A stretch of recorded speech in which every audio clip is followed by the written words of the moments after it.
Fox is on Capitol Hill, not that kind. Your news update, and we talk budgets on this edition of State of the Bands Weekend, starting right now. Hello and welcome to Arbitrage State of the Bands Weekend for April 9th, 2022. I'm Joshua Stark.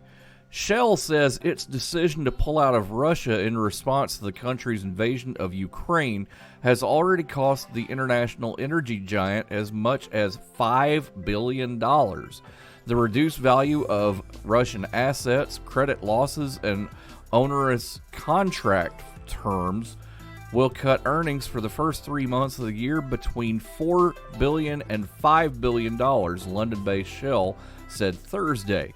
The estimate was part of an update released before publication of complete first quarter earnings on May 5th. Shell said last month that it was appalled by the invasion of Ukraine as it announced plans to exit joint ventures within Russian state-owned energy company Gazprom.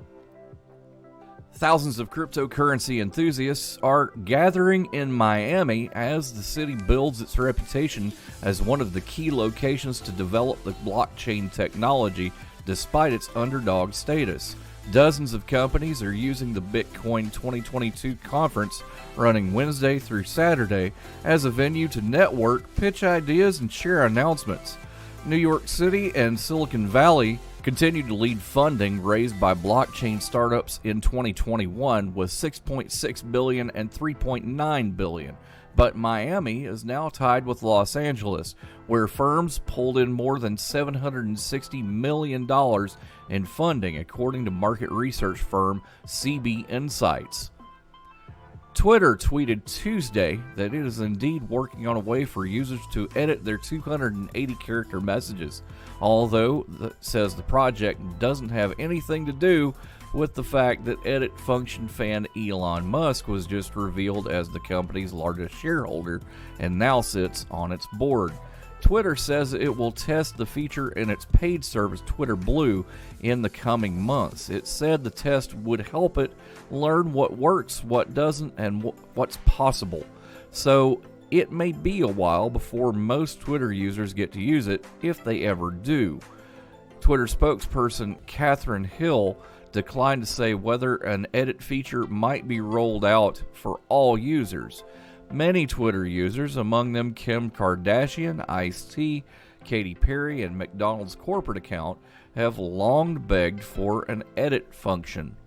The company itself recently teased users with a April Fool's Day tweet saying, "We are working on an edit button." The official Twitter account said Tuesday that the April 1 tweet wasn't a joke and that it had been working on it since last year. Capitol Hill has a Fox problem, and that's not the lead into a joke. Representative Ami Bera learned firsthand Monday evening while walking to the Capitol for votes. Now he's undergoing a series of 4 rabies shots out of an abundance of caution. Bera said he felt something lunge at him from behind as he walked near one of the Senate office buildings. He turned and used his umbrella to fend off what he thought would be a small dog, but soon realized he was tangling with a fox. Bera said the encounter lasted about 15 seconds. A bystander yelled to alert others, and the fox fled as U.S. Capitol police officers ran up on the scene. News and more on Arbitrage State of the Bands Weekend. Stick around. It's Thursday night, and you're grabbing drinks with some friends. Started off with a pitcher for the table, which quickly becomes 2. There's pool. And there's the photo booth. All right, everybody squeeze in. Say cheese! Followed naturally by an order of wings. And another. Can we get some extra ranch sauce? Then there's the ceremonial nightcap. So what are we doing this weekend? And lastly, it's back to the car, which, if you're buzzed,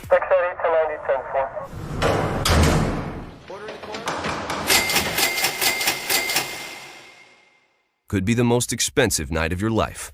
Getting pulled over for buzz driving could cost you around $10,000 in fines, legal fees, and increased insurance rates. Nothing kills a buzz like getting pulled over for buzz driving, because buzz driving is drunk driving.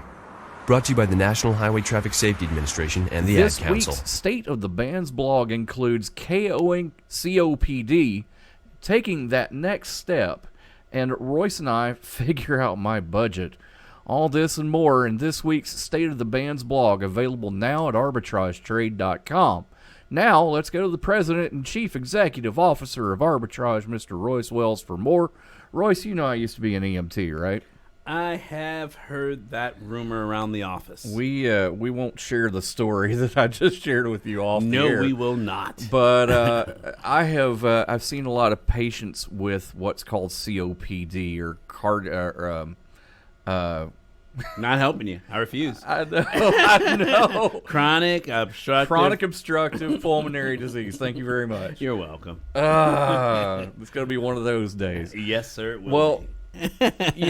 most of our significant scientific discoveries have been somewhat accidental. We talk about George Washington Carver, who discovered so many uses for the peanut. Oh, yeah. And sweet potatoes. WD-40, which is actually water displacement formula 40. Yep. Teflon. Teflon was an accidental discovery. All of these were developed under the umbrella of developing something else. Yep. And I think we found something new, a new cell. We didn't have to go anywhere outside the body. We looked inside. In the lungs, we found a new cell. Yeah, so it didn't just appear. It was discovered, and these were the guys from the University of Pennsylvania that discovered a new cell called a respiratory airway secretory cell. Thank you. Or an secreting stuff. We're going to call it an RASC. Yes. An RASC is formed in an airway branch deep inside the lungs near the alveoli, which are responsible for air intake. And, you had your high school biology, right? Yeah, I have. Yeah, so RASCs are unlike any other cell in the lungs because they have stem cell-like properties. Now, stem cells are undifferentiated cells that can become a cell of any type. So, think about this. RASCs have a similar regenerative function for alveoli. What's the significance of that? Potential to treat illness, right? Yep, that's one use. So we know that smoking's bad. Bad is not the word. Smoking's bad for you. Bad, bad, bad. But what you don't know is that smoking can inhibit these RASCs and damage them, yeah. Damage them. Now, RASC therapy can help people with COPD. COPD is one of the most horrible diseases that you can have. It is very common, and about 3 million cases are diagnosed in a year. If RASCs can knock this down... Wow. That'd be amazing. That would be absolutely amazing. Yeah, first of all, stop the smoking. Second of all, seek RASC therapy. Now, there's the thing about research here that we need to say. This is not 100%, but they are testing it. So... Could have anything to do with childhood asthma, genetics. Man, sleep apnea, even possibly. I don't know about that. That would be why not? That would be pretty cool too, That's because amazing. That's something that's up. So more after this on Arbitrage State of the Bands Weekend. Hopefully, you're not sleeping on us. Hi, we're the Goo Goo Dolls. We're fortunate that we can give our daughters everything they need to grow and learn. But not every child can focus on classes and play dates. Nearly 13 million kids in the U.S. face hunger. That's 1 in 6. School lunch might be their only meal each day, and it's heartbreaking to imagine any child going to bed hungry. We're dreaming of a perfect day when kids can smile, play, and just be kids without worrying about where their next meal will come from. Feeding America is working to make that perfect day a reality. Each year, the Feeding America network of food banks rescues billions of pounds of good food that would have gone to waste. That food is given to families and children in need. Being a kid should be about doing things that make an ordinary day extraordinary. Learning to play an instrument, building a sandcastle, hosting tea parties. Hunger should never be an obstacle to growing up. You can help end childhood hunger in your community by visiting feedingamerica.org. Brought to you by Feeding America and the Ad Council. Tesla CEO Elon Musk acquired a 9% stake in Twitter to become its largest shareholder just before raising questions about the social media platform's dedication to free speech and the First Amendment. The ultimate aim of Musk's 73.5 million share purchase, worth $3 billion based on the closing price Friday, is not clear. Yet in late March, Musk, who has 80 million Twitter followers and is very active on the site, questioned free speech on Twitter and whether the platform is undermining democracy. According to the Securities and Exchange filing Monday, Musk bought the shares on March 14th, describing him as a long-term investor looking to minimize his buying and selling of the shares. That means Musk acquired the shares before the beginning of his public discourses on the First Amendment and Twitter.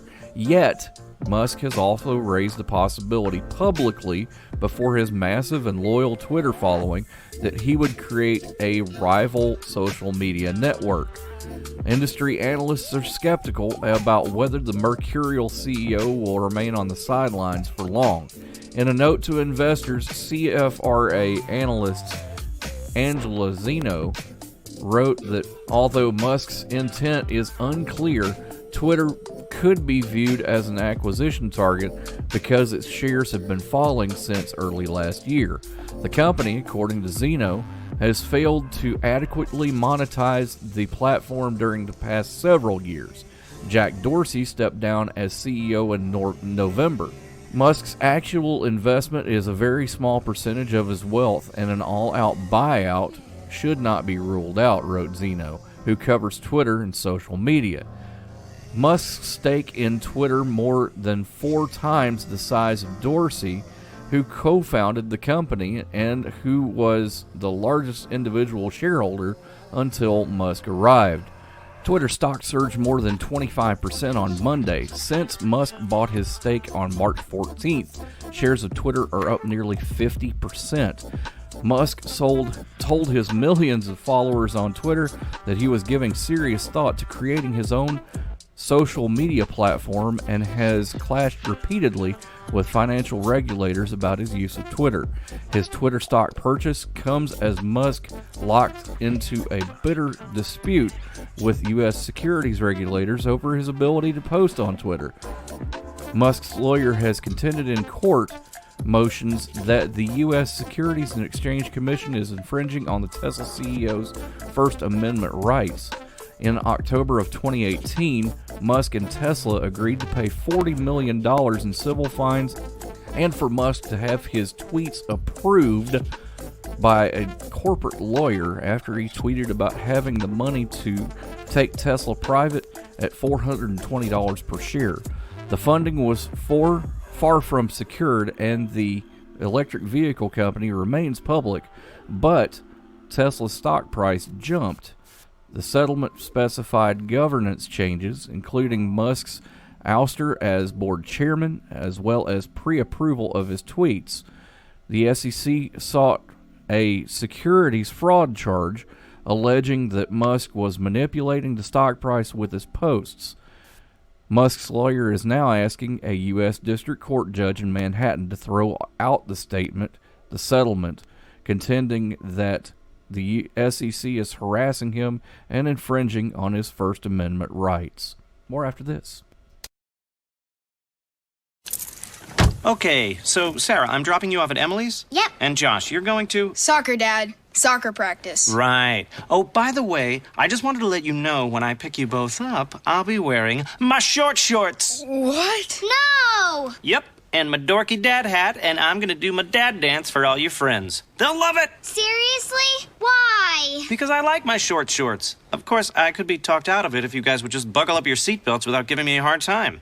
It's important to get your kids to buckle up for safety, no matter what it takes. And sometimes, all it takes is your parental powers of persuasion. Okay, we're buckling up. See, all buckled. Good choice. I'll just have to do my dad dance at dinner time. What? No! Do what you have to make sure your kids are wearing their seatbelts, even on short drives. Never give up until they buckle up. A message from the National Highway Traffic Safety Administration and the Ad Council. Visit safercar.gov/kidsbuckleup for more information. Royce, I'm not necessarily a millennial, but they're getting on up there in age. I mean, mid-30s. Oh, right? yeah, they're just on the cuff, about to hit that 40 hill. Here's the thing about that. We've adulted just a bit, so we can kind of talk about what it takes to manage your money. And absolutely. Because your financial to-do list in your 20s is kind of targeted, setting up automatic transfers and contributing to your 401k, making sure that you paid down the interest on the stuff that you can't quite pay for. There's more steps that you need to do. Yeah, you gotta pay attention to your credit score. And basically, the key to having a good credit score, besides just paying your bills, is keeping your lines of credit open. So, like, say, for example, you may have a credit card at 18 or 19%. Well, you've gotten older, and they're now offering you 5 or 6%. Guess what? Roll them all over to the 5 or 6%, but keep the 19 one open. Just don't use it. The more available credit you have, the higher your score will be. I found this out when I paid off my car earlier this year.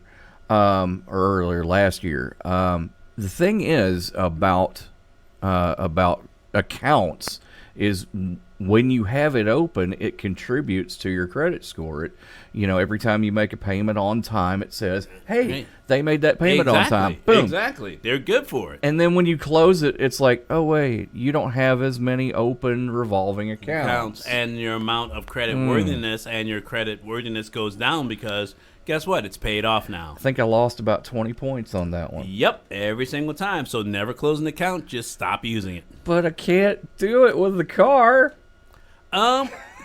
Lease. Aha.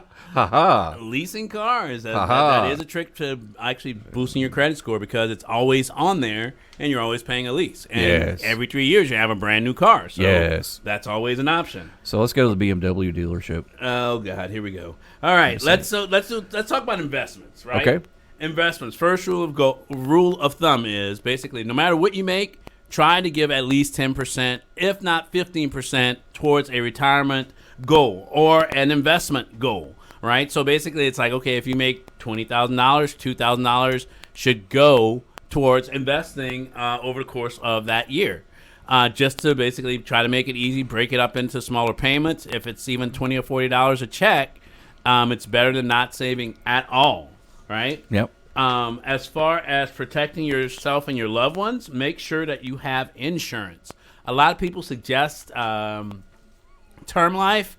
Yeah, I'm not a big fan of term life because there's no return on investment. You're betting that you're going to die. That's not a bet I want to take. I would rather bet on a whole life policy that I could later in life use as a line of credit. So definitely would go with whole life. It costs more, but in the end, you will get more out of it. Yeah, absolutely. Well, what about giving and things like that? Giving is another big part. So as you get older and all your bills are met, making sure that you have charitable donations and stuff, it helps you to basically offset your tax burden for the year because we're at the middle or beginning of April here. So the IRS cometh. So make sure you're also giving things to charities. It's good for you and it's good for the community. Sounds like a plan, and we'll talk more about that in investing in the next segment. More after this. No word in the English language is less convincing than probably. Are you sure we should get matching tattoos on our first date? Sure. We'll probably stay together. Probably? It's been 23 minutes since I ate. I can probably swim. You should wait 30 minutes. Okay, now tell me what to do. Cannonball! Cramp! Oh, I have a cramp. I can probably hit the green from here. Probably. Can I get a mulligan? Ready to go? Hey, are you sure you're okay to drive? Yeah, I'm pretty sober. Yeah, I'm probably okay. Probably okay isn't okay, especially when it comes to drinking and driving. If you're drinking, call a cab, a car, or a friend. Buzzed driving is drunk driving. A message brought to you by NHTSA and the Ad Council. Royce, back when I was in high school, I had to apply to a scholarship search place, which gives you a 3-ring binder of scholarships that you can apply for. But wow. It was difficult. We have a scholarship. Yes. That's not so difficult. Not so difficult. You do have to have studied your, freshman, sophomore, junior, and senior year, and basically just live in the Memphis, Shelby County, DeSoto County, and Crichton County area. And hey, it's free money, and all you have to do is write an essay that says what does financial freedom means to me. Okay, so here's the down low, guys. So pay attention. If you know someone who is a high school senior graduating in Shelby County, Tennessee, DeSoto County, Mississippi, or Crittenden County, Arkansas, that plan to major in finance, accounting, economics, physics, or mathematics with a minimum high school GPA of 3.5, they have the opportunity to get $1,000. That's 5 different people have the ability to get $1,000 apiece. And it's open to any graduating high school senior that meets the meets the requirements there. So what you need to do is you need to go to arbitragetrade.org/scholarship, arbitragetrade.org/scholarship, and we'll take a look at that. You need to get a completed and signed scholarship application. All the responses to the questions that we have on the application, a current high school transcript, and the essay that you were talking about, what financial freedom means to me. No more than 1,000 words. We count, don't we? Yeah, we do. The counting counts that, I think. I don't want to count. Hey, she's got it, I promise you. Okay, all right. And the other one, she can count it too. All right, as long as you know. I mean, we're a financial company. We count. Well, yeah. Yeah. So, additionally, we also need a letter of reference on school stationery from a school administrator, teacher, or guidance counselor to that, and no electronic submissions, guys, but they have to be postmarked by Monday, April 18th, 2022. And why are we doing this, Royce? Because we believe in our community. Basically, charity starts at home. So basically, we're giving the opportunity for fellow Memphians and Mid-Southers to participate who have done the hard work and they have put in, and they deserve to be rewarded with basically a scholarship that will pay them year after year, up to 4 years, $1,000 for their continued efforts as they continue to advance and contribute to the community. That's right. As long as you're in good standing with your school and complete all the requirements to graduate, and the requirements that we have, minimum GPA of 3.5, you want to study finance, accounting, economics, physics, or mathematics, and you live in these 3 counties, because we believe in local people, and we want to make sure that the locality, they don't get all the opportunities that most people do. This is true. This is true. So we want to make sure that we have that opportunity to do that. So once again, deadline is April 18th. Information at arbitragetrade.org/scholarship, and more after this on Arbitrage State of the Bands Weekend. Why was the basketball court all wet? Because the players kept dribbling on it. The dad joke. Corny, groan-worthy, but also one of the simplest ways to share a moment with your kids. What did the buffalo say when he dropped his son off for school? Bye, son. So take a moment to make your kid laugh, because dad jokes rule. Make your kid laugh today. Go to fatherhood.gov. Brought to you by the U.S. Department of Health and Human Services and the Ad Council. Adopt US Kids presents What to Expect When You're Expecting a Teenager. Learning the lingo. Jelly. Jelly adjective. Jelly is a shorter, better way to say jealous, as in Chloe, I am like so jelly of your unicorn phone case. You don't have to speak teen to be a perfect parent. Thousands of teens in foster care will love you just the same. Visit adoptuskids.org, brought to you by the U.S. Department of Health and Human Services, Adopt U.S. Kids, and the Ad Council. Royce, can we say that you budget well? Yes. Well, I'm working on my budget because, Excellent. As everybody knows, I'm looking for a house. Yes, most millennials actually have spent about 66% of their money on average on housing over the last few years. See, here's the thing on that, because where I've read and what I've seen, you're only supposed to spend about 30 to 35% on housing.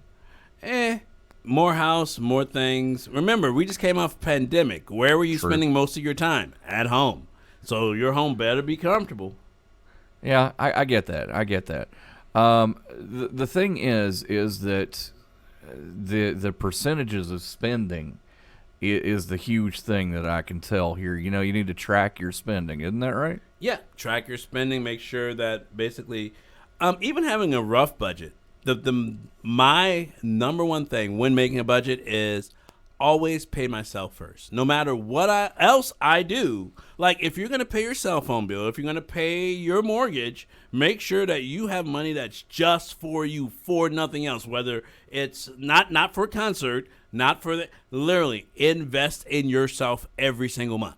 Well, I've got things in criticals, right? I've got, my rent, my electricity, gas for the car, cell phone, groceries, car payment, loans and alarm company and auto insurance. Does that sound about right? That's about right. Most people do fall into those same categories. So the non-criticals that I have, I've got a car wash once a month. I've got Amazon. I've got Disney and Hulu and Netflix and, all this stuff. It's the wants, right? Yeah, the wants is basically where most people get in trouble if they're not watching their money. It's okay to have wants, and it's okay to literally say, okay, I want this, but make sure that you're not getting lost in the subscription battle. So basically, we used to have where cable television, I'm not paying $150 for cable, and now you got Hulu and Amazon and Netflix and Amazon Prime and Disney Plus, and Paramount and what? And then HBO YouTube and yeah. So lots of subscriptions. Literally, those add up quickly, and basically make sure you're getting the most out of them if you're going to use them. The other thing is make sure you invest. Investing is literally the most important thing that you can do for yourself. You are literally investing in your future. I'm sitting here looking at my own budget, and I'm paying $80 in streaming services alone. Yep, I believe it. Most Holy people do. Mackerel. Yep. That is Imagine insane. if your $80 can make you about $30 to $40 a month. So setting a budget, right, is Yes. important. It's the first thing that you need to do before you invest. Yes. But also be flexible, right, because things come. Yes, but this is one thing to make sure, even when setting a budget and investing, make sure that your investment is a part of your budget, not apart from, a part of your investment. So basically, making the plan after is never as important as making the plan to be there right away. And don't forget the most important thing, don't invest if you can't lose it. Well, you can never go wrong investing in yourself. You can never go wrong investing in yourself. Sounds like sage advice. Let's end it right there. Have a great weekend. We'll see you Monday on State of the Bands. There we go. Arbitrage Trade Analytics, LLC, is a privately held market research company. Arbitrage Trade Analytics, LLC, is solely responsible for the preparation and distribution of the content of this podcast. The opinions offered in this podcast are for informational purposes only and are not intended to be investment advice. Seek a duly licensed professional for investment advice. For more information about the informational research and services offered by Arbitrage Trade Analytics, LLC, please visit Arbitrage Trade